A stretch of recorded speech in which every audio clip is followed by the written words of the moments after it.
Assalamualaikum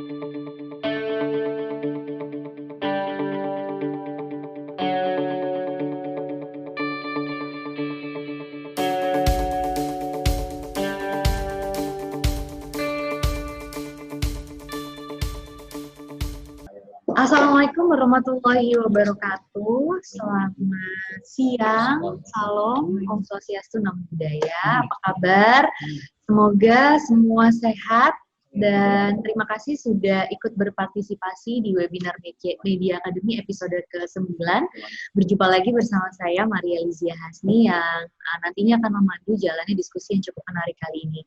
Selamat datang sekali lagi di webinar Media Academy dengan tema pola makan sehat, hemat untuk menjaga imunitas. Menarik memang ya, karena kalau kita berbicara mengenai pola makan sehat, itu adalah sebenarnya budaya yang memang sudah harus kita lakukan sejak dini. Tapi di tengah pandemi corona ini, tentunya tuntutan untuk menjaga imunitas dan daya tahan tubuh itu semakin tinggi. Dan cara menjaga imunitas tubuh kita salah satunya adalah dengan mengatur pola makan yang baik dan juga sehat. Nah, apakah pola makan sehat? Kan biasanya kalau makanan sehat itu identik harganya itu mahal gitu ya. Apakah memang pola makan sehat atau makanan-makanan sehat itu bisa juga bersahabat di kantong alias hemat di kantong? Nanti kita akan membahasnya bersama dengan dokter gizi yang sudah bergabung di sini juga. Tapi sebelumnya izinkan saya memperkenalkan terlebih dahulu mengenai Media Academy sendiri. Media Academy, platform yang saat ini memang sedang menyelenggarakan diskusi ini, merupakan bagian dari Media Group News dan juga berlokasi sama di Kedoya, Kebonjeruk. Dan Media Academy ini bergerak di bidang pelatihan, kemudian pengembangan SDM, serta sertifikasi untuk tenaga-tenaga di bidang broadcasting, jurnalistik, hospitality, dan food industry. Nah, lebih jelasnya dan lebih lengkapnya mengenai Media Academy akan kita simak dalam tayangan berikut ini.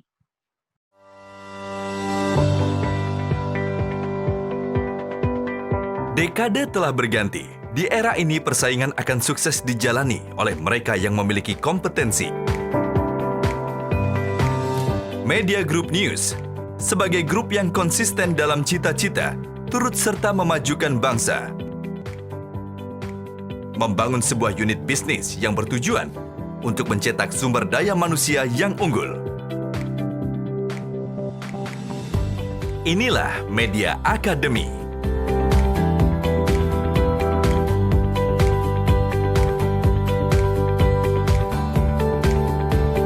Kami fokus kepada pelatihan dan sertifikasi profesi, mengusung visi misi untuk membentuk dan meningkatkan standar kompetensi sumber daya manusia di Indonesia.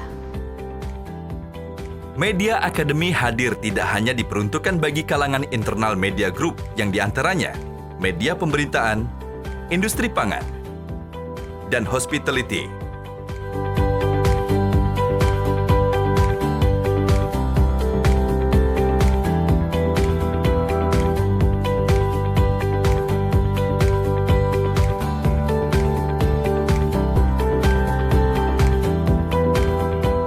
Media Academy juga memberikan jasa pelatihan dan sertifikasi profesi bagi kalangan eksternal, seperti pemerintahan, swasta, perguruan tinggi, dan dunia industri lainnya.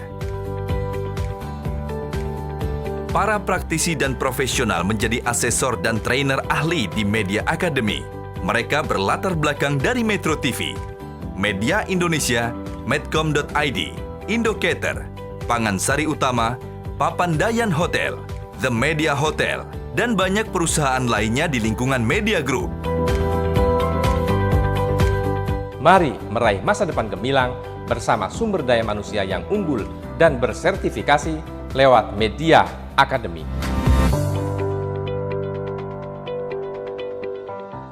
Yeay, tepuk tangan untuk Media Academy dan Media Group News yang keren banget. Oke, tadi itu udah kita lihat sekilas mengenai Media Academy yang memang rutin membuka forum-forum diskusi dan juga sharing seperti yang saat ini sedang kita saksikan bersama. Nah, kali ini temanya adalah pola makan sehat dan juga hemat untuk menjaga imunitas.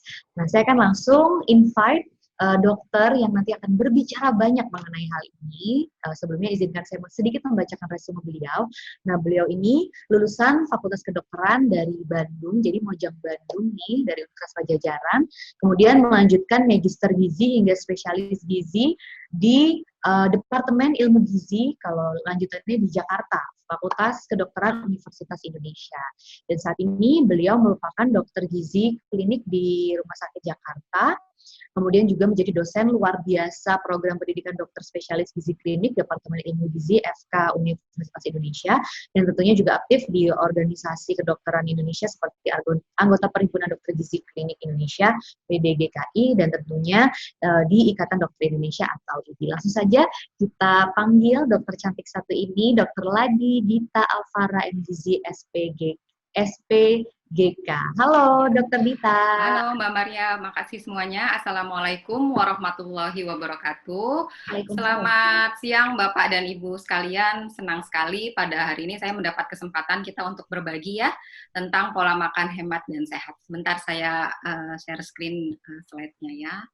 Baik, saya mulai untuk pola makan hemat dan sehat untuk menjaga imunitas. Coronavirus atau SARS-CoV-2 atau novel coronavirus 2019 dengan penyakitnya yang disebut COVID-19 dengan kasus pertama kali ada di Wuhan. Kemudian rupanya virus ini nih senang traveling, jadi di seluruh dunia udah sampai hampir di belahan dunia. Sampai juga di Indonesia. Kenyataan yang kita hadapi saat ini adalah penyakit ini adalah penyakit menular. Dengan kasus yang masih terus bertambah dari hari ke hari, termasuk di negara kita, dengan pengobatan yang paling tepat yang masih terus dalam penelitian, dan saat ini juga belum ada vaksin.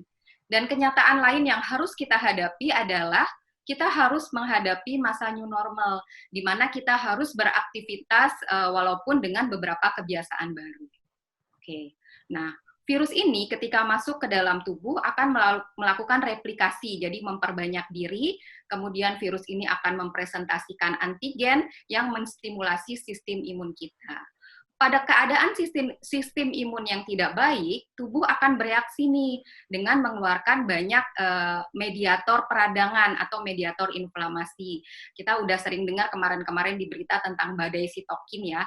Jadi badai sitokin ini mediator inflamasinya banyak sekali, yang akhirnya dapat menyebabkan kegagalan saluran pernafasan, kegagalan multi organ, jadi banyak organ yang tidak berfungsi baik dan dapat berakhir dengan kematian. Nah, bagaimana respon imunitas tubuh terhadap virus ini? Respon imunitas tubuh terhadap virus ini sangat bervariasi, tergantung respon imunitas masing-masing individual. Makanya, gejala penyakitnya pun bervariasi, dari mulai yang tanpa gejala, kemudian yang ringan, yang sedang, yang berat, sampai yang kritis. Jadi pada saat ini, yang dibutuhkan adalah mempertahankan imunitas untuk tetap baik. Oke. Nah, bagaimana menjaga sistem imunitas nih? Nah, usaha yang dapat kita lakukan antara lain, tentu saja kita menjaga kebersihan diri dan kebersihan lingkungan, agar tidak ada mikroorganisme yang menginfeksi tubuh kita. Nah, yang kedua adalah menjaga hidrasi. Jadi, kita juga harus cukup cairan nih. Kenapa? Karena cairan penting sekali fungsinya dalam metabolisme di tubuh kita, termasuk metabolisme sistem imun. Kemudian apalagi? Selanjutnya adalah melakukan aktivitas fisik. Jadi walaupun kita banyak di rumah, tetap melakukan gerakan-gerakan untuk aktivitas fisik. Kemudian istirahat juga harus cukup, baik kuantitas dan kualitas, ini juga mempengaruhi sistem imun. Kemudian juga kendali stres, tetap berpikiran positif. Dan yang akan banyak kita bahas saat ini adalah bagaimana sih kita atur pola makannya supaya imunitas kita optimal. Nah, sebelum kita mengatur pola makan, ada baiknya kita mengenali dulu nih status gizi kita ya. Menentukan status gizi itu tidak sulit, dapat menggunakan indeks massa tubuh, yaitu kita mengukur berat badan per tinggi badan kuadrat ya. Misalnya nih berat badannya 85 kilo, tinggi badannya 165 cm, dijadikan ke dalam meter dulu. kemudian dimasukkan ke dalam rumus, hasilnya 31,22. Kemudian kita kembalikan ke dalam kriterianya. Oh, ternyata kalau lebih dari sama dengan 30 itu obes 2. Oh, berarti saya posisinya adalah status gizinya obes 2, ya. Atau dengan mengukur lingkar pinggang. Ini juga caranya nggak sulit. Dengan hanya menggunakan pita ukur, kemudian kita ukur di bagian terbesar dari perut. Nah, pada wanita yang normalnya kurang dari 80 cm. Pada pria kurang dari 90 cm. Kalau lebih dari ini berarti posisinya sudah ada lemak berlebih di dalam tubuh. Oke. Nah, apa pentingnya kita menentukan status gizi? Karena kondisi status gizi tertentu dapat mempengaruhi imunitas tubuh. Misalnya, pada gizi kurang atau gizi buruk itu terjadi imunodefisiensi, di mana sistem imunnya tidak bisa bekerja optimal karena kurang. Nah, pada status gizi obesitas itu juga terjadi inflamasi yang banyak, sehingga menurunkan juga sistem imun. Jadi kalau ada dua kondisi ini, dikoreksi dulu supaya sistem imunnya bisa bekerja baik. Nah, kemudian kita samakan dulu persepsi nih. Sebenarnya tujuan kita makan untuk apa sih gitu kan? Apakah sekedar kenyang gitu kan? Tentu saja tidak ya. Jadi makan itu kita memberi bahan baku untuk metabolisme sel gitu ya. Jadi nanti makanan itu akan masuk dan di metabolisme sel. Sel mana nih yang memerlukan makanan? Ya semua sel di tubuh kita, dari mulai sel otak, sel di jantung, sel di ginjal, semuanya membutuhkan zat gizi. Demikian juga organ imunitas kita. Jadi ada tonsil, timus, itu organ imunitas ya. Kemudian saluran cerna, itu juga ada organ imunitas, itu juga memerlukan zat-zat gizi yang baik. Nah, bagaimana memberikan nutrisi yang adekuat untuk optimalisasi sistem imun? Nutrisi yang adekuat itu adalah terpenuhinya semua kebutuhan makronutrien, mikronutrien yang diperlukan oleh semua sel untuk berfungsi optimal. Termasuk yang kita tuju saat ini adalah sel imun. Nah, makronutrien itu apa? Mungkin udah sering dengar ya, makronutrien itu karbohidrat, protein, lemak, ini komposisinya mungkin nanti lebih jelas kita bahas di slide selanjutnya.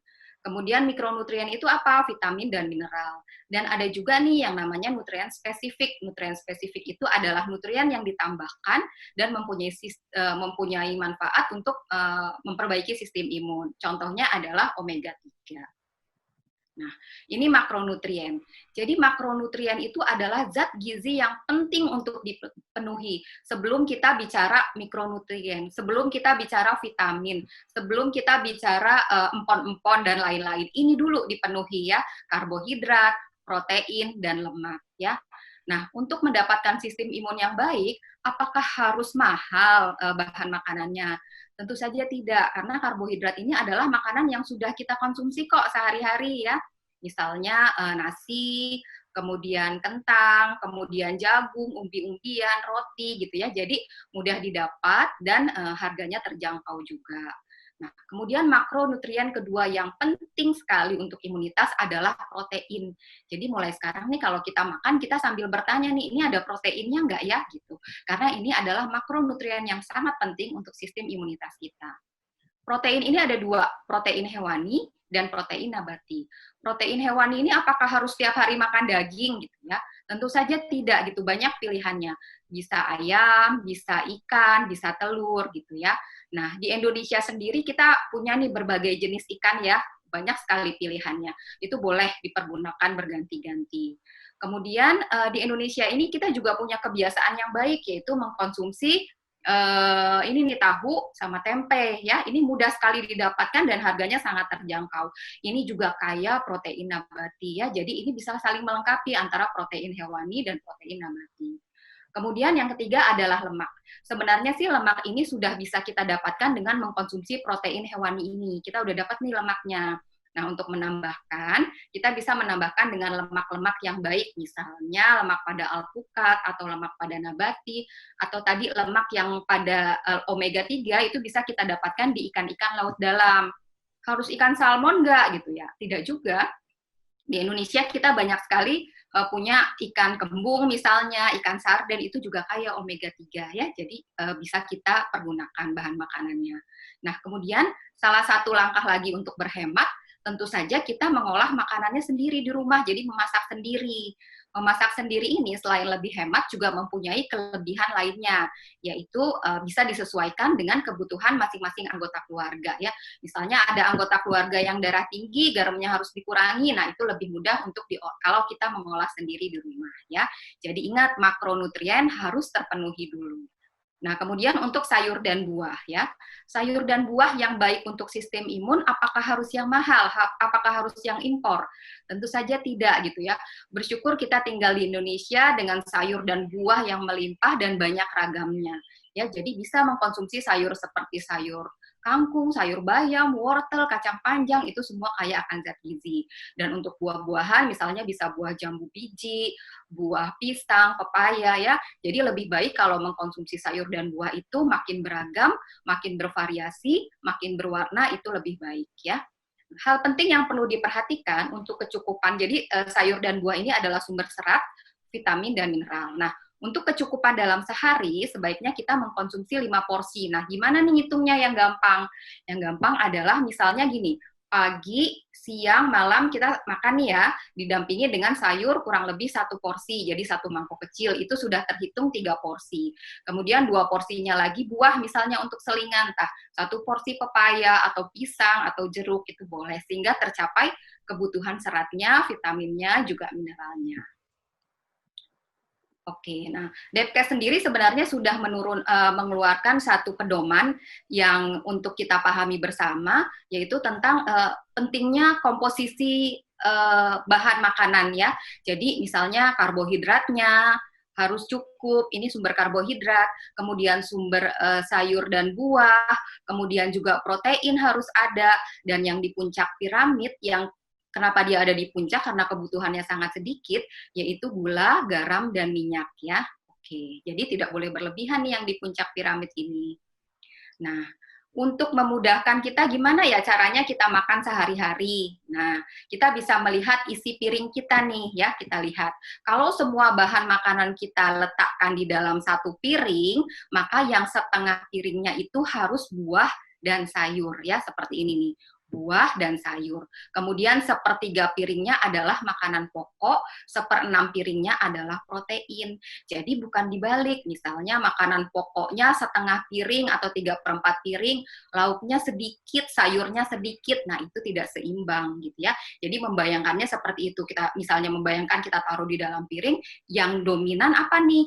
Apakah misalnya kita makan nasi plus mie, kemudian dengan perkedel kentang, nah itu kan berarti sumber karbohidratnya sudah terlalu banyak ya. Jadi ini prinsipnya yang bisa kita pegang untuk melihat seimbangkah kita makan dalam sehari. Oke, kemudian ini contoh menu makanannya ya. Jadi yang baik adalah kita makan 3 kali sehari, sarapan, makan siang, dan makan malam. Menunya boleh berganti-ganti, tidak usah yang mahal, yang cukup terjangkau dan dapat mudah didapat ya. Kemudian untuk yang bisa saya pesankan di sini adalah yang sering kita skip itu sarapan ya. Padahal sarapan itu sangat penting. Kenapa? Karena pada waktu malam hari nih kita istirahat atau tidur, gula darah kita akan cenderung turun sampai pagi. Kemudian kalau sampai siang kita tidak sarapan, akhirnya sangat rendah, dan pada waktu makan siang kita balas dendam, makannya jadi berlebihan, atau malah di selingan sekitar jam 9-10 kita makan apa saja yang ada di hadapan kita, akhirnya tidak berkualitas gitu. Jadi penting ya sarapan. Kemudian untuk selingan, cukup yang gampang didapat juga, yang harganya juga tidak terlalu mahal. Kita bisa bikin bubur kacang hijau, kemudian kita bisa bikin puding buah ya, atau rujak, atau jus buah. Yang penting vitamin dan mineralnya cukup gitu. Jadi tidak perlu selingan-selingan yang harganya mahal. Kemudian untuk mikronutrien, tadi sudah makronutrien ya, jadi syaratnya makronutrien itu harus terpenuhi dulu. Kemudian mikronutrien. Nah, mikronutrien yang penting untuk imunitas adalah vitamin A, vitamin B6, vitamin B12, asam folat, vitamin C, vitamin D, vitamin E, kemudian seng, selenium, besi, dan tembaga untuk mineralnya. Kalau kita lihat contoh di sini, secara umum ini bisa kok terpenuhi dengan bahan makanan kita gitu. Jadi kalau kita makan lengkap, bervariasi, bermacam warna, ini bisa terpenuhi. Kecuali nanti vitamin D ya, vitamin D agak sulit terpenuhi, nanti kita bicara di slide selanjutnya. Ya, jadi contohnya nih misalnya, untuk vitamin C ini angka kecukupan gizinya adalah sekitar 90 mg. Kita makan 1 jambu biji aja itu sudah sekitar 200 mg vitamin C-nya, jadi sudah cukup terpenuhi. Jadi yang penting kita makan lengkap semuanya, seimbang dan bervariasi ya. Nah, jadi perlukah kita menambah suplementasi vitamin dan mineral nih? Gitu. Kalau dari angka kecukupan gizi di Permenkes nomor 28 tahun 2019 tentang angka kecukupan gizi yang dianjurkan untuk masyarakat Indonesia, sebenarnya sudah bisa terpenuhi dari bahan makanan yang kita makan sehari-hari ya. Yang penting tadi syaratnya seimbang, lengkap makronutrien, lengkap mikronutrien, berwarna-warni, beragam, bervariasi, itu bisa terpenuhi ya. Tapi pada saat seperti ini, pada saat pandemi, atau pada saat kita kelelahan, atau pada saat kondisi kita menurun, ya kita perlu ditambahkan, boleh ditambahkan kalau ibu bapak ingin menambahkan, tetapi cukup dengan dosis yang tidak terlalu tinggi, gitu ya. Karena tadi kita sudah bisa memenuhi nih sebenarnya dari bahan makanan sumber, ya. Jadi dipilih dosis-dosis yang beredar di pasaran yang tidak terlalu tinggi. Kemudian kita mau bicara tentang vitamin D. Vitamin D ini sangat penting ya untuk imunitas. Kalau kita lihat di sini perannya bahwa vitamin D ini berperan turut dalam imunitas bawaan atau imunitas adaptif ya. Jadi penting banget kita untuk mencukupi kadar vitamin D kita. Nah, berbagai penelitian vitamin D dan COVID-19 sebenarnya sudah mulai banyak dilakukan. Tapi karena penelitian ini baru, penelitiannya juga belum penelitian yang berbasis evidence base terkuat gitu ya. Jadi memberikan gambaranlah kepada kita bahwa penting sekali ternyata vitamin D dihubungkan dengan inflamasi yang terjadi, dihubungkan dengan tingkat kematian dan lain-lain. Jadi sangat penting menjaga kadar vitamin D dalam kadar yang normal dalam tubuh kita, walaupun penelitiannya masih membutuhkan penelitian lebih lanjut ya. Nah, bagaimana kita mendapatkan sumber vitamin D nih? Nah, vitamin D ini bisa kita dapatkan dari bahan makanan sebenarnya ya. Jadi yang tinggi vitamin D itu susu yang difortifikasi atau ikan salmon itu juga tinggi vitamin D. Tapi ternyata apakah cukup vitamin D dari bahan makanan sumber? Ternyata tidak. Jadi vitamin D dari bahan makanan sumber itu hanya memenuhi sekitar 10-20% kebutuhan. Jadi kita harus nih mendapat paparan dari sinar matahari ya untuk mendapatkan vitamin D. Karena sinar matahari akan merubah vitamin D yang tidak aktif di bawah kulit kita menjadi vitamin D yang aktif. Yang jadi permasalahan, kadang-kadang membingungkan kapan nih kita berjemurnya ya, berapa lama, di jam berapa. Nah sebenarnya berjemur itu tergantung dengan jenis kulitnya, letak lintangnya, iklimnya, kemudian indeks UV-nya. Indeks UV sendiri bisa dilihat di BMKG ya, sudah bisa di-download di BMKG. Nah, kalau untuk di Indonesia, secara umum, berjemur itu sekitar jam 9 pagi, ya. 5-15 menit saja, 2-3 kali seminggu sudah cukup terpapar tangan dan kaki, ya.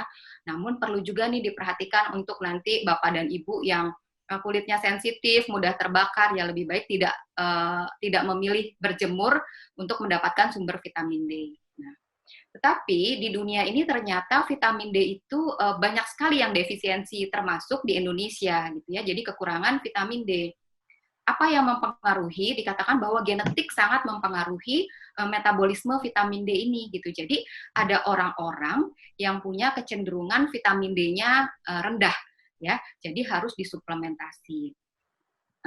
Cuma yang paling tepat adalah dengan memeriksa kadar vitamin D ya, diperiksa kadarnya nih apakah defisiensi, apakah cukup.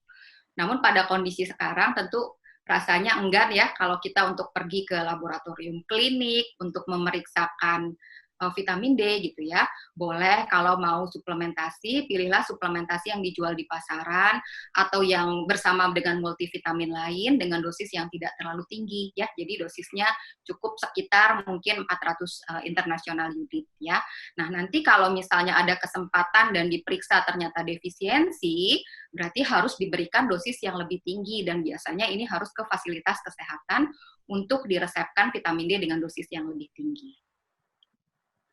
Oke, nah dari paparan tadi, yang bisa kita simpulkan saat ini adalah dalam kondisi yang seperti saat ini, menjaga sistem imunitas adalah salah satu usaha yang bisa kita lakukan, usaha yang terbaik yang bisa kita lakukan, gitu ya.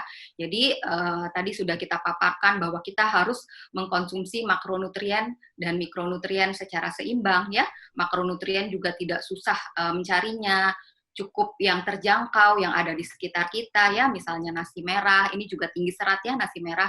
Kemudian untuk proteinnya jangan lupa untuk menambah protein juga tidak apa-apa kalau sekarang ini mau menambah porsi protein, karena rata-rata ada sebagian orang Indonesia yang makan proteinnya terlalu sedikit, ya, boleh ditambahkan protein hewaninya, pilihannya boleh berganti-ganti, ya, tidak usah yang mahal, yang penting dalam setiap sesi makan ada protein hewani dan protein nabati.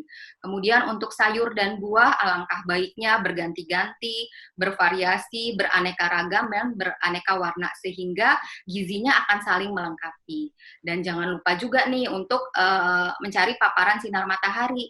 Nggak usah terlalu lama, cukup 2-3 kali seminggu. Dan apabila dibutuhkan suplementasi, silakan mengambil suplementasi dengan dosis yang tidak terlalu tinggi, ya. Kemudian terakhir yang bisa saya pesankan ke Bapak Ibu sekalian pada kondisi sekarang, marilah kita tetap mengikuti protokol kesehatan untuk menggunakan masker dengan cara yang baik dan benar, kemudian mencuci tangan dengan sabun sesering mungkin, melakukan physical distancing, social distancing, dan juga yang tadi kita bahas panjang lebar, yaitu mengatur nutrisi kita, baik makronutrien dan mikronutrien. Nah, setelah usaha itu semua dilakukan, ya sudah, berarti tugas kita tinggal berserah diri, nanti biarlah Tuhan yang menjaga imunitas sistem kita. Oke, mungkin sampai situ, terima kasih, semoga semuanya diberikan kesehatan. Saya kembalikan ke Mbak Maria, silakan.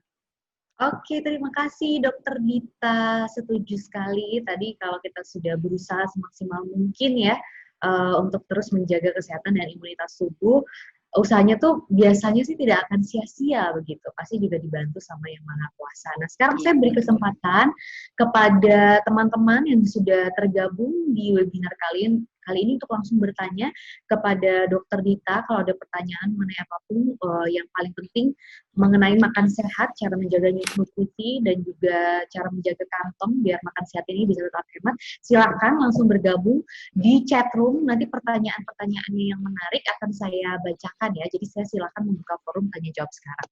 Nah, sebelum kita membacakan pertanyaan dari para peserta yang sudah tergabung, sambil kita menunggu nanti kalau ada pertanyaan, yang saya ingin lebih gali lebih lanjut ke Dokter Dita sendiri. Dok, biasanya kan tapi tetap nih saya ngerasa kalau kita mau makan sehat, bahan-bahan sehat itu cenderung lebih mahal gitu. Misalnya let's say dari sisi berasnya nih ya, kalau beras putih udah pasti lebih sehat seperti beras merah atau beras coklat atau mungkin basmati. Nah, itu aja harganya tuh berbeda begitu dibandingkan beras putih. Dan kemudian juga untuk pilihan-pilihan makanan sehat itu kan misalnya kalau kita ingin menggunakan minyak itu harus dengan olive oil yang pasti juga lebih mahal dari minyak biasa dan lain sebagainya.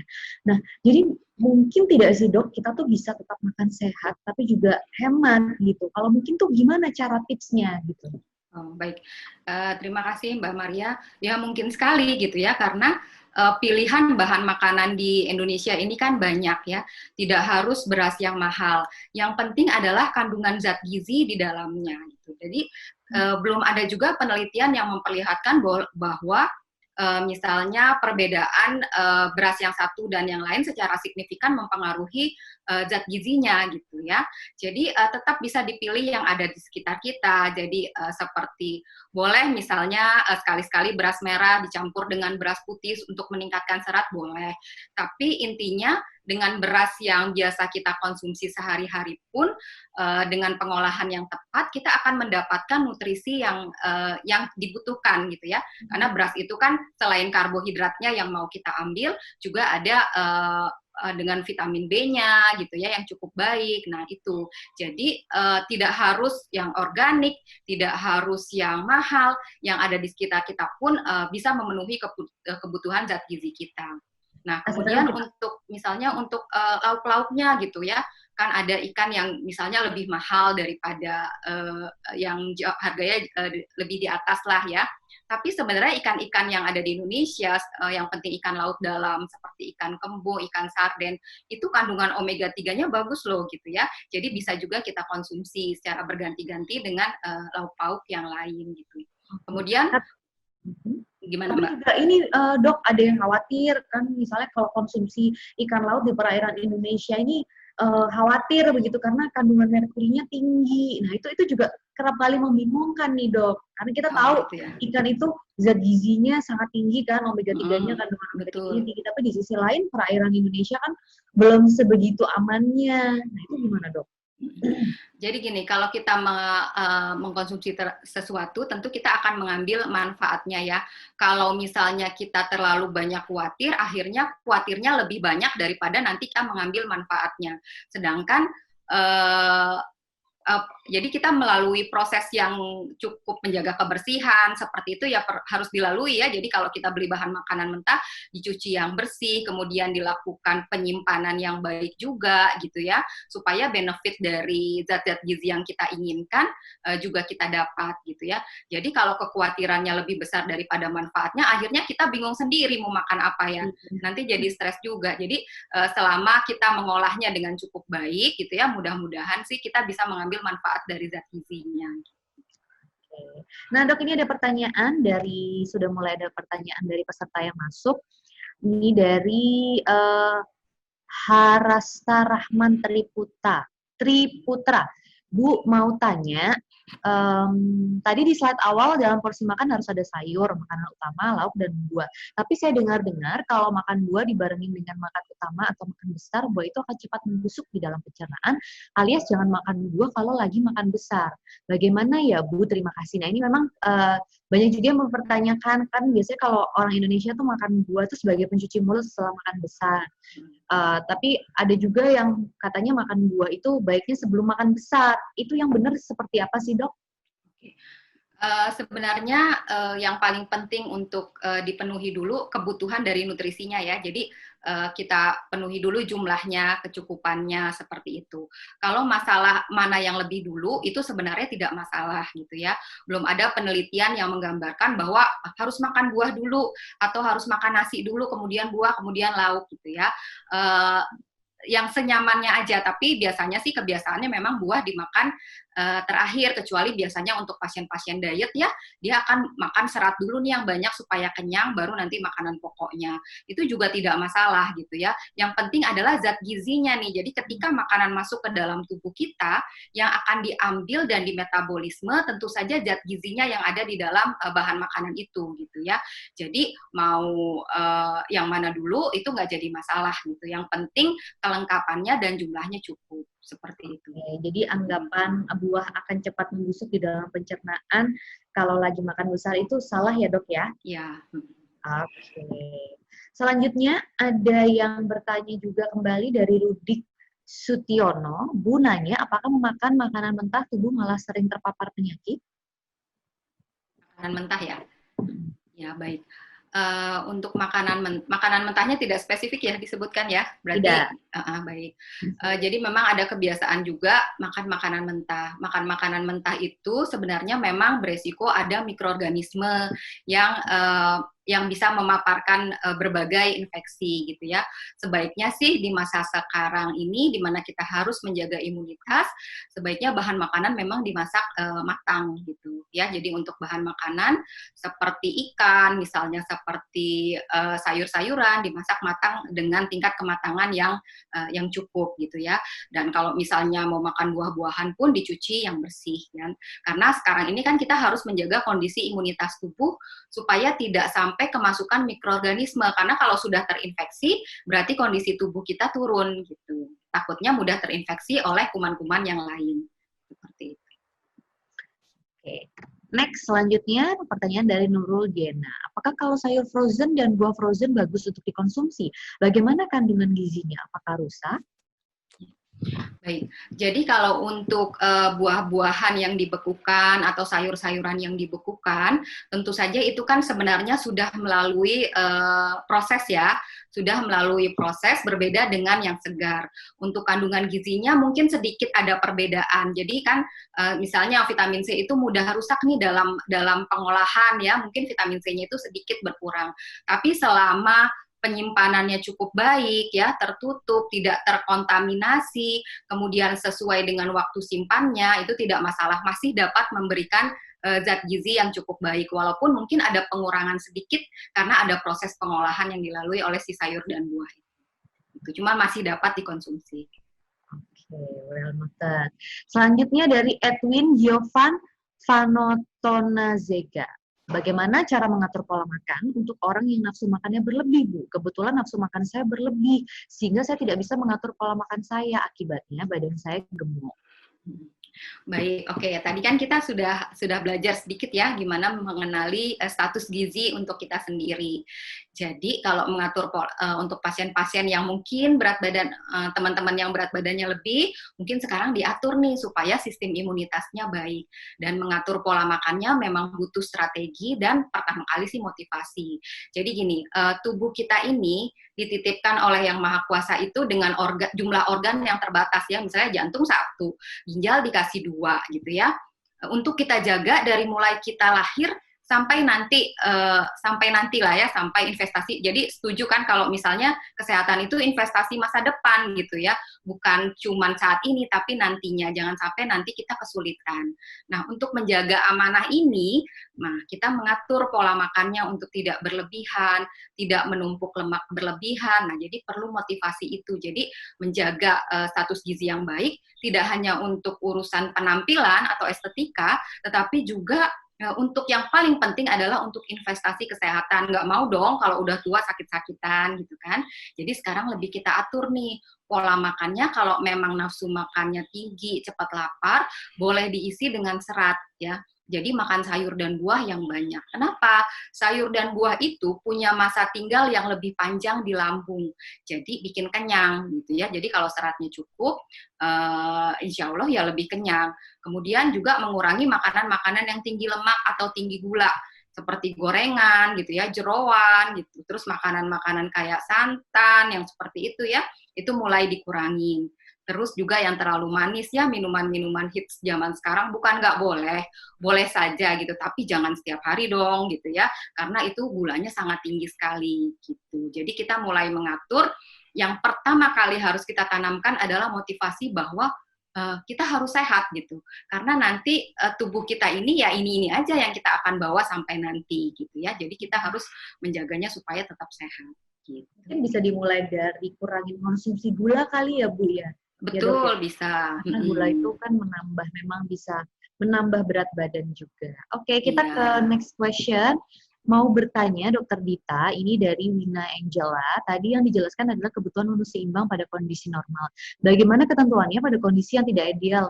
Misalnya pada orang obes, underweight, orang sakit, atau pada kondisi pandemi. Sebenarnya relatif sama nggak sih, Dok? Oke, jadi yang tadi kita cerita memang pada kondisi sehat ya, pada kondisi sehat dan kondisi sekarang kita ingin meningkatkan imunitas, apa sih yang menjadi perhatian. Tapi kalau memang ada penyakit tertentu, tentunya harus diatur secara individual, karena setiap orang itu berdasarkan berat badannya, berdasarkan tinggi badannya, berdasarkan jenis kelaminnya, aktivitas fisiknya, itu mempunyai kebutuhan yang berbeda-beda gitu. Jadi memang harus diatur secara individual, kebutuhan saya berapa sih per hari, kemudian cara makan untuk meningkatkan berat badan seperti apa yang harus ditambahkan gitu ya. Nah, setiap orang ini berbeda-beda. Juga yang obesitas kelebihan berat badannya berapa banyak nih, kemudian harus diturunkan dalam berapa bulan nih gitu, harus dikuranginya seberapa banyak. Nah, itu sifatnya individual gitu. Jadi harus berkonsultasi lebih lanjut sih kalau dengan penyakit atau gangguan tertentu gitu. Cuman kalau dalam posisi sekarang, kalau sehat-sehat ya kurang lebih tadi paparannya seperti itu gitu. Oke. Selanjutnya pertanyaan dari Andreas Tungkiwe. Ada beberapa pertanyaan, cuma pertanyaannya mungkin ada yang bisa langsung dijawab sih Dok. Ini mungkin jawabannya singkat. satu, minum jus buah itu apa lebih baik tidak pakai gula dan susu kental manis? Karena saya rasa juga iya ya, mungkin sudah banyak yang tahu kalau hal ini.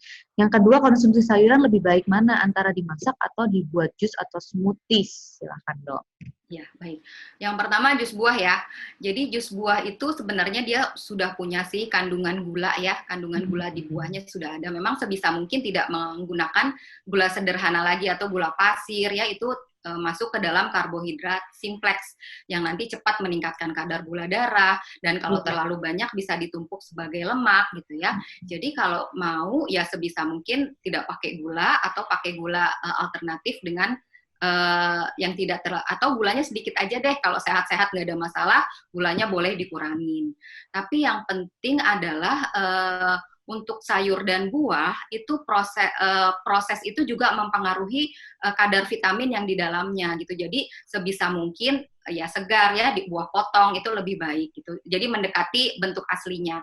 Tapi kalau sekali-sekali mau di jus ya monggo, tapi ya gulanya atau susu kental manisnya dikurangin atau tidak usah pakai kalau kita ingin mengambil manfaat zat gizinya saja gitu. Kemudian yang kedua tentang sayur yang diolah ya Mbak Maria ya?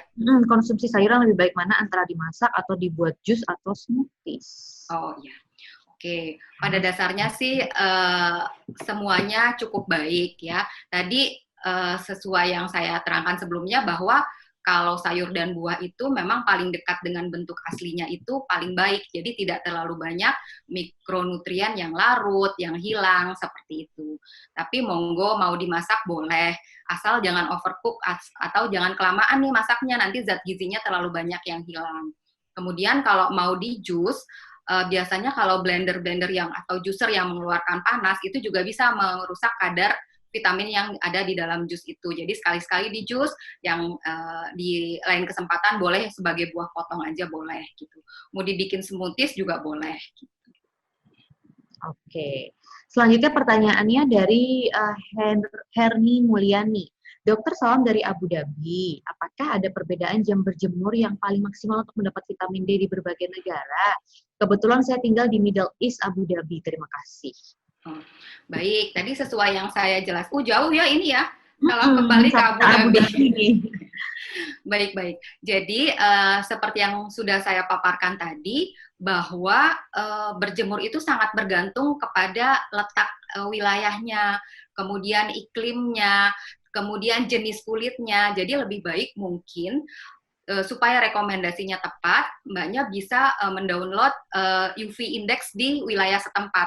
Jadi ketahuan nih kira-kira yang paling cocok untuk jenis kulitnya, waktunya di jam berapa. Karena takutnya kualitas paparan sinar matahari di Indonesia dan di sana cukup berbeda gitu ya. Jadi nanti bisa di-download kira-kira saya cocok berjemurnya berapa lama. Biasanya di situ ada rekomendasinya gitu. Karena ya sangat bergantung dengan kondisi wilayah tadi. Cuman kurang lebih seperti itulah kalau di Indonesia sekitar jam 9 pagi, kemudian tidak usah terlalu lama berjam-jam, cukup 5-10 menit dengan daerah paparan tangan dan kaki. Untuk muka sebaiknya tetap pakai sunblock ya. Nah, untuk orang-orang dengan kulit sensitif ya sebaiknya tidak berjemur karena nanti malah kerugiannya lebih banyak daripada keuntungan yang didapat. Oke. Kita punya pertanyaan lain juga, masih banyak pertanyaan. Mungkin sepertinya kolom pertanyaannya udah kami tutup ya, jadi saya akan membacakan kurang lebih pertanyaan-pertanyaan yang tersisa di sini.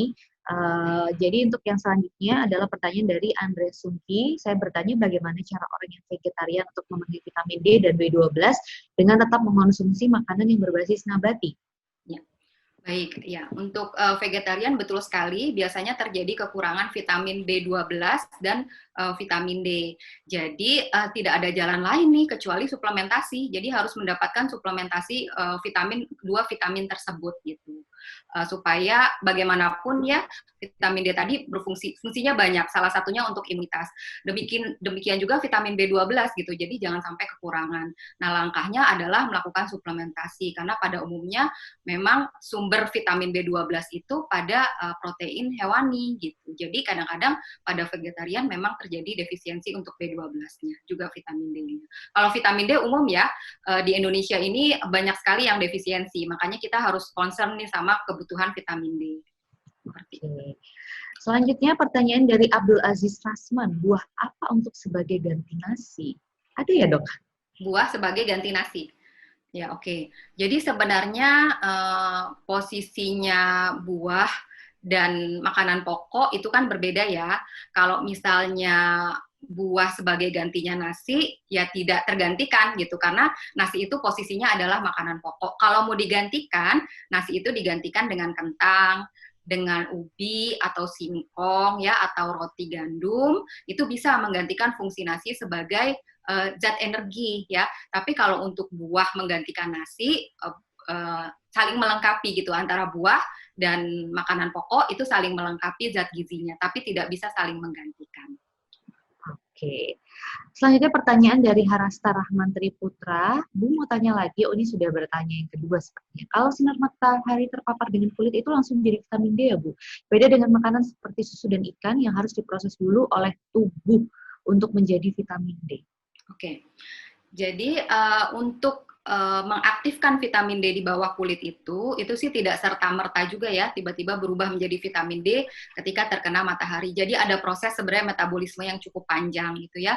Jadi dari kulit, kemudian di metabolisme di hati, kemudian di metabolisme di ginjal, baru nanti menjadi vitamin D aktif yang diperlukan di sirkulasi tubuh. Jadi tidak langsung berubah sih, tapi ada proses yang dilalui. Yang penting tadi waktunya cukup, waktu berjemurnya, kemudian tidak usah terlalu sering juga. Nah, itu akan mendapatkan sumber vitamin D yang cukup. Oke. Pertanyaan dari Reni Kusuma Dewi. Assalamualaikum dok, saya ada beberapa pertanyaan. Satu, apakah boleh kita skip makan malam? Dua, apakah tetap bisa terjaga zat gizi jika makanan diolah dengan digoreng seperti kebiasaan kebanyakan masyarakat Indonesia? Yang ketiga, apakah buah atau sayur jika dimakan dalam keadaan perut kosong lebih dapat meresap daripada dimakan bersamaan dengan makanan utama atau setelah makan? Yang keempat, wah banyak nih pertanyaannya. Apakah jika sayur atau buah di jus akan hilang atau berkurang vitaminnya dibandingkan dengan mengonsumsi secara langsung? Yang pertama mungkin bisa dijawab, apakah boleh kita skip makan malam, itu dulu dok. Oke. Jadi gini, kebutuhan zat gizi kita dalam sehari hendaknya memang dipenuhi dengan tadi 3 jadwal makan yang sudah saya paparkan ya. Jadi sarapan pagi, makan siang, dan makan malam gitu. Jadi posisinya adalah kenapa? Supaya tidak ada satu waktu makan yang kita makan berlebihan gitu ya. Jadi ketika zat gizi dipakai di siang, kemudian malam kita tetap mengkonsumsi makanan sesuai dengan kebutuhan dan seimbang. Mungkin kalau ingin skip, mungkin sedang ingin menurunkan berat badan dan lain-lain, atau takut makan malam gitu. Cuman terkadang dengan tidak makan malam justru kita mengkonsumsi makanan lain yang lebih tinggi kalorinya dan lebih tidak seimbang atau sehat gitu. Jadi lebih baik tetap dilakukan makan malam dengan komposisi yang mungkin kalau malam kita aktivitasnya udah nggak terlalu banyak nih, jadi nggak usah sebanyak siang, nasinya mungkin dikurangin gitu ya.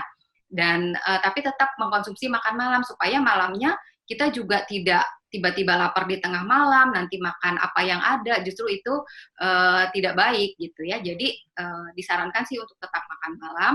Kalau memang sedang program diet, ya berarti dikurangin lemaknya, dikurangin jumlah nasinya gitu, tapi monggo tetap makan.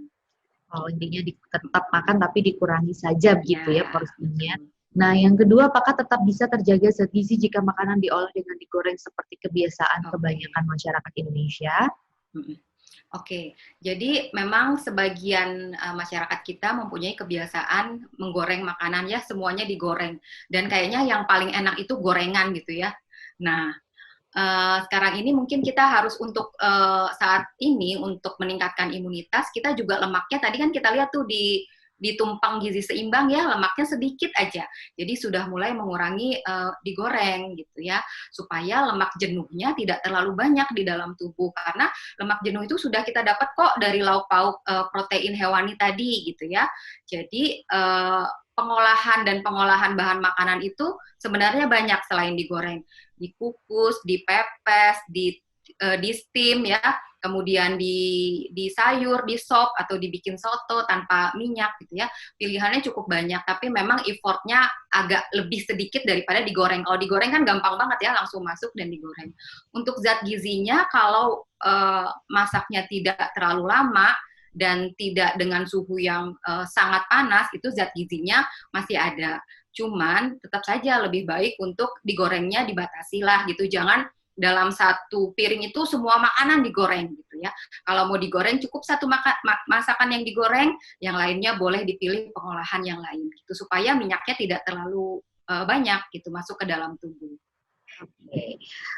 Selanjutnya, apakah buah atau sayur jika dimakan dalam keadaan perut kosong lebih dapat meresap daripada dimakan bersamaan dengan makanan utama atau setelah makan? Oke, untuk buah dan sayur tidak masalah sih. Kadang-kadang justru ada orang-orang yang makan buah dan sayur atau buah ya dalam perut kosong justru nggak nyaman gitu ya, karena buah itu ada asamnya gitu ya. Nah, untuk dalam perut kosong atau tidak sebenarnya tidak masalah. Buah-buahan itu tetap akan melalui proses metabolisme, akan melalui proses mekanik di lambung, kemudian akan dibawa untuk dimetabolisme. Jadi tidak masalah sih mau perut kosong atau saat sudah makan juga boleh. Oke. Next question. Kita ada, ini banyak sekali yang bertanya dan juga antusias. Masih ada satu pertanyaan tadi dari Mbak yang sama. Apakah jika sayur atau buah di jus akan hilang atau berkurang vitaminnya dibandingkan dengan mengkonsumsi secara langsung? Oke, mungkin tadi sudah disampaikan juga bahwa semakin dekat dengan bentuk aslinya itu sebenarnya semakin baik gitu ya. Betul. Jadi tidak ada proses yang terjadi gitu, baik proses panas atau proses penghancuran yang berlebihan gitu. Jadi nggak ada zat gizi yang hilang. Tapi kalaupun sekali-sekali mau di jus ya nggak apa-apa, bervariasi aja sekali. Hari ini di jus, nanti besoknya makan buah potong, besoknya rujak juga nggak apa-apa. Gitu. Tapi memang ada vitamin atau mineral yang larut atau sedikit rusak lah, tapi masih boleh sih. Oke. Tanya lagi dari Wina Angela, untuk kondisi obes, berapa obesitas ini berapa penurunan BB yang aman ya dalam 1 bulan? Apakah ada rumusannya? Oke, untuk penurunan berat badan untuk pasien-pasien obesitas yang aman adalah 0,5 sampai 1 kilo per minggu. Atau kalau dalam sebulan adalah 4 sampai 6 kilo per bulan gitu ya.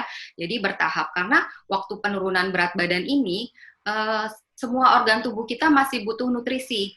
Dari mulai otak sampai semua organ masih butuh nutrisi. Jadi penurunan yang cepat akan menyebabkan beberapa organ justru kekurangan nutrisi, itu yang tidak kita inginkan kan. Jadi kita ingin turun berat badan, tetapi semua organnya juga tetap terpelihara sehat. Untuk itu penurunan yang boleh adalah sekitar 4 sampai 6 kilo per bulan. Oke. Itu ya, dicatat ya Mbak Wina ya. Selanjutnya dari Nur Safira, saya mau bertanya kepada Ibu Lady, bagaimana cara membuat kita termotivasi untuk terus makan sehat? Oke, terima kasih, pertanyaannya bagus sekali ya. Jadi bagaimana untuk termotivasi untuk terus makan sehat? Tadi sudah saya sampaikan bahwa kesehatan itu adalah investasi masa depan kita gitu ya. Ketika kita sakit, tentu yang akan merasakan kerugian paling besar ya diri kita sendiri. Itu yang pertama. Yang kedua, bahwa kita dititipkan organ tubuh itu ya ini aja ya, dikasih jantungnya 1, tadi ginjalnya 2 untuk metabolisme. Jadi kita dapat beraktivitas dengan baik sampai nanti di masa depan dengan menjaga kesehatan. Jadi diingat aja bahwa kesehatan itu investasi kita. Oke. Bagi para peserta jangan lupa untuk di-mute ya audionya ya supaya tidak mengganggu jalannya diskusi. Tadi saya masih dengar ada beberapa audio yang masuk. Kita masih ada beberapa pertanyaan, tapi kita sudah tutup ya, sudah tidak akan saya bacakan lagi. Jika ada pertanyaan baru, saya masih menghabiskan pertanyaan yang ada. Selanjutnya saya ingin bertanya, ini juga penting dok pertanyaannya, dari Fajar Dwi Larasati. Saya ingin bertanya bagaimana jika tidak menyukai buah dan sayuran, apakah dengan konsumsi vitamin saja cukup? Nah, baik, jadi gini, buah dan sayur itu tidak hanya kandungan vitaminnya yang mau kita ambil, tapi juga kandungan seratnya. Nah, kandungan serat itu diperoleh ya dengan mengkonsumsi buah dan sayur ini. Jadi sih kalau saran saya ya mulai merubah mindset-nya untuk mulai belajar untuk menyukai buah dan sayur. Dan ini mungkin juga PR ya, misalnya untuk ibu-ibu muda yang mulai punya anak-anak, mulailah untuk memperkenalkan buah dan sayur sejak dini. Jadi nanti ketika anaknya sudah cukup besar, dia dapat memilih pola hidup yang cukup sehat karena sudah kenal nih dari mulai kecil. Jadi ya sarannya tetap vitamin dan mineral boleh dalam dosis yang tadi tidak terlalu tinggi kalau memang dibutuhkan, tetapi kita juga butuh buah dan sayur dalam bentuk bahan makanan untuk memenuhi kebutuhan zat gizi yang lainnya gitu. Jadi dicoba dong untuk menyukai gitu. Jadi nggak bisa digantikan ya dok ya? Iya. Oke. Selanjutnya dari Vicky Rizka Izati. Selamat siang dok, saya ingin bertanya pada zaman sekarang khususnya generasi milenial banyak sekali mengenal makanan manis seperti dessert box dan lain-lain. Bagaimana tips untuk jadwal mengonsumsinya ya? Misalnya dalam sehari begitu, apakah jika satu hari sudah makan manis seperti itu lalu porsi nasi atau makanan manis lainnya harus dikurangi? Oke, memang sekarang banyak sekali ya makanan yang manis, apalagi saat kita mulai WFH ini ya, berbagai macam tawaran lah datang gitu ya. Nah, seperti satu gelas minuman manis itu kadar gulanya tinggi sekali, bisa sekitar 5-6 sendok atau lebih ya, tergantung zat apa yang ditambahkan ya, jadi cukup banyak. Nah, untuk jadwalnya, untuk makanan-makanan seperti itu ya harus dibatasi, mungkin dalam seminggu 1-2 kali, atau dengan mensiasati kita minta gulanya dikurangi gitu, seperti itu untuk mengurangi zat gulanya. Nah, tapi pada orang-orang yang sudah bermasalah dengan metabolisme gula, ya disarankan untuk tidak mengkonsumsi makanan manis seperti itu. Jadi mengganti dengan makanan-makanan yang misalnya rendah gula tapi seratnya tinggi, atau disebut juga dengan karbohidrat kompleks seperti itu. Ya, jadi memang harus dibatasi sih. Gitu. Jangan setiap hari juga, nanti kadar gulanya tinggi, berlebihan, dan disimpan sebagai lemak, akhirnya jadi peningkatan berat badan. Gitu. Jadi PR lagi nanti untuk nurunin berat badan. Oke, ini ada satu pertanyaan terakhir dari Bimo.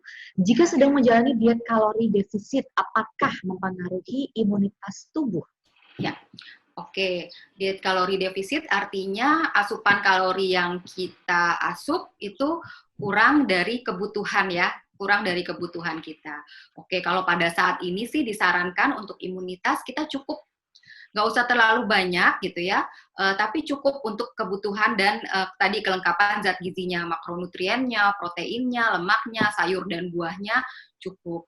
Untuk defisit kalori memang dapat mempengaruhi sistem imun, apalagi kalau misalnya dengan defisit kalori, terus aktivitas fisiknya banyak, olahraganya berlebihan, itu kan memberikan stres pada tubuh, akan berpengaruh pada sistem imunitas. Mungkin saat ini sih kalori defisitnya boleh di stop dulu atau makan sesuai dengan kalori aja dengan mengurangi lemak kalau ingin menurunkan berat badan ya, mengurangi asupan lemak yang berlebihan, gula yang berlebihan gitu ya, kemudian sayur dan buah, mudah-mudahan itu juga berat badannya akan maintain, justru dengan mengurangi lemak malah bisa turun dan juga tetap sehat gitu, sistem imunnya juga tetap baik gitu. Jadi jangan berlebihan melakukan kalori defisitnya. Artinya dok, kalau kita tuh mengonsumsi, menjaga pola makan dengan nutrisi-nutrisi yang tadi sudah dokter jelaskan, sebenarnya kita tuh akan di berat badan yang ideal ya dok ya. Jadi kita tidak perlu ngoyo misalnya kayak nggak makan nasi sama sekali, atau seperti tadi diet kalori, dan sekarang kan banyak sekali diet, berbagai macam diet, diet garam dan lain sebagainya. Kalau kita bisa mengontrol tadi sesuai nutrisi itu, semua tuh akan seimbang dan ideal ya dok berarti? Ya, betul. Jadi kalau misalnya prinsipnya seperti ini, kalau jumlah kalori yang masuk sama dengan jumlah kalori yang keluar, berarti kan akan tidak ada weight gain, tidak ada weight loss ya, akan sama aja berat badannya ideal seperti itu.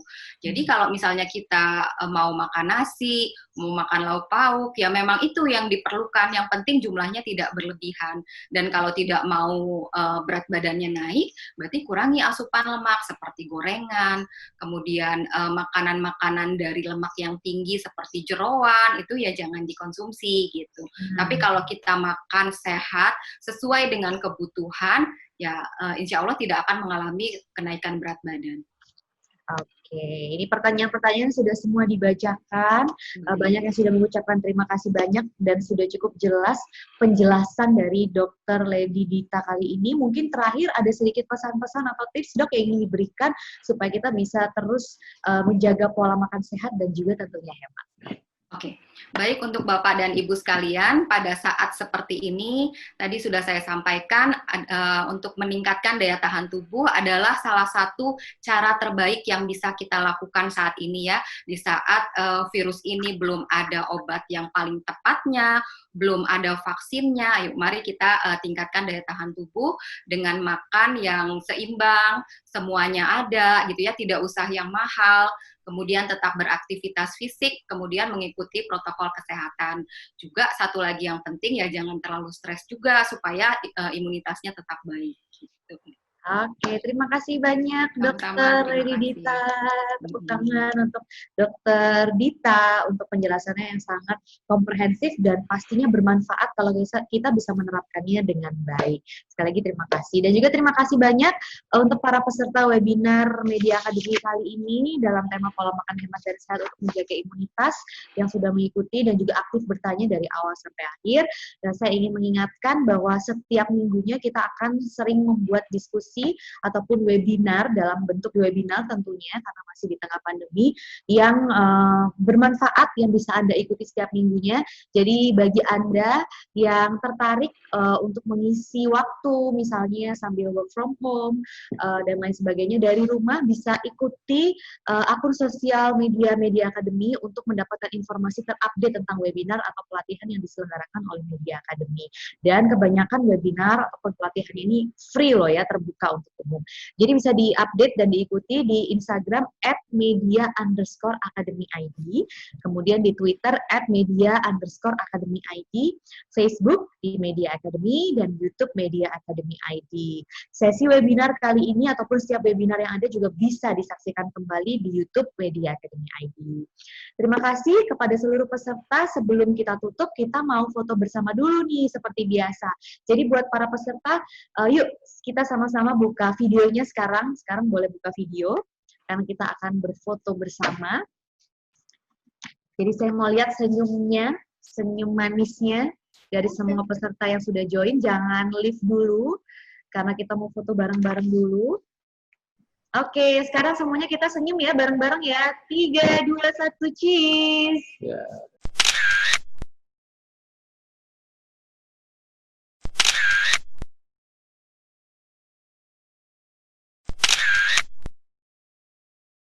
Terima kasih sekali kepada semua teman-teman dan para peserta yang ikut dan hadir. Semoga kita sehat selalu dan semoga diskusinya kali ini bermanfaat dan bisa menambah kesehatan dan juga semangat kita juga dalam menghadapi pandemi corona ini. Saya Maria Livia Hasni, undur diri, kita jumpa lagi nanti di diskusi-diskusi menarik webinar Media Academy lainnya. Sampai jumpa. Bye-bye. Thank you so much.